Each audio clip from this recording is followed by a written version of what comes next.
નમસ્કાર દર્શક મિત્રો, આપ જોઈ રહ્યા છો હુકમ ન્યૂઝ। હવે જોઈએ અગત્યના સમાચાર। વડોદરા મહાનગરપાલિકાની દબાણ શાખાની ટીમ ફરી એક વખત યાકુતપુરા વિસ્તારમાં કિશનવાડી સુધી દબાણો હટાવવા પહોંચ્યું। ડેપ્યુટી કમિશનર શ્રી સુરેશભાઈ તુવેરને સામાજિક કાર્યકર હુસેનભાઈ મુલતાનીએ જણાવ્યું કે વારસિયા વિસ્તાર તેમજ કાલુપુરા વિસ્તારના મુખ્ય રસ્તા ઉપર ટ્રાન્સપોર્ટરો અને એસેસરીઝની દુકાનવાળાઓના કારણે ટ્રાફિક જામના દ્રશ્યો સર્જાય છે, તે વિશે ક્યારે કાર્યવાહી કરવામાં આવશે? કેમેરામેન ફરીદ શેખ, હુકમ ન્યૂઝ, વડોદરા।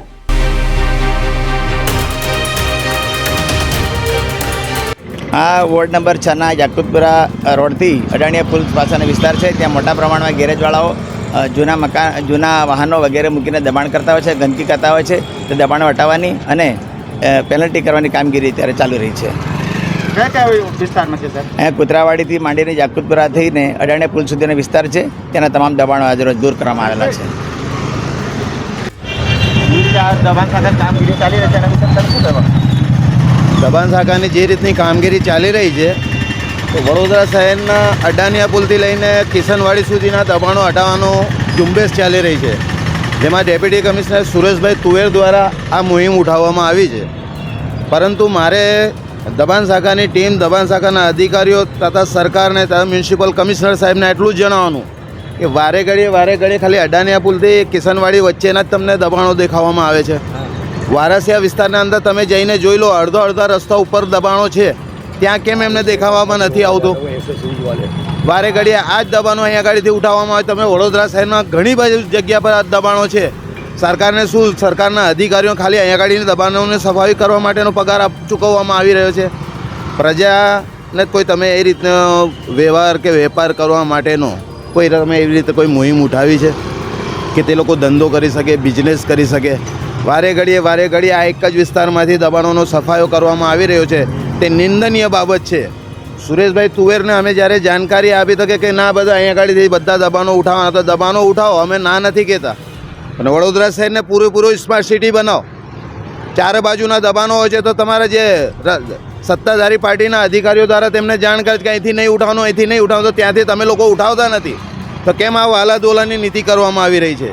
અમારો સરકાર સામે ને કોર્પોરેશન સામે આ વિશે સખત વિરોધ છે। ગયા અઠવાડિયે પણ એ દબાણ શાખા આવી હતી?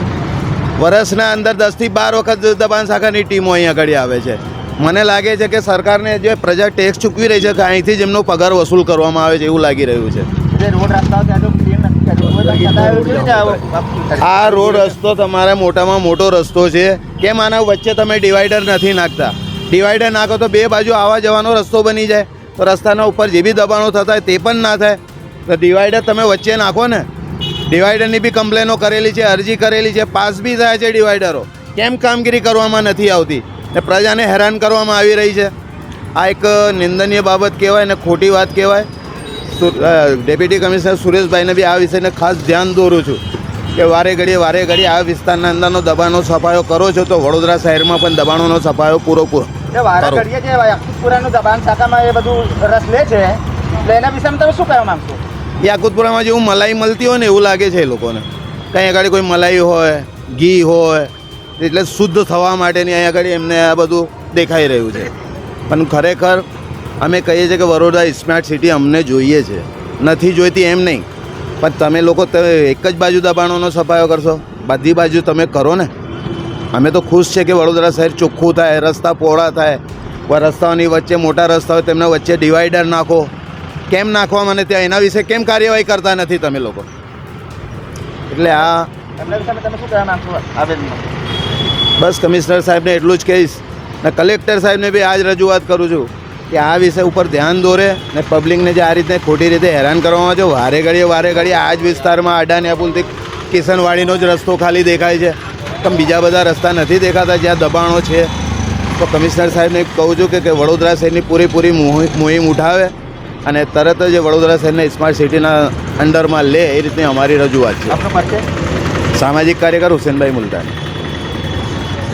હાલ તમે જોઈ શકો છો અત્યારે જેવી રીતે સામાજિક કાર્યકર હુસેનભાઈ મુલતાની છે આ મુહિમ ઉઠાયા છે, જે કોર્પોરેશનના ડેપ્યુટી કમિશનર છે સુરેશ સર। હાલ તમે જોઈ શકો છો અત્યારે જેવી રીતે times of Gujarat news, Vadodara, Gujarat.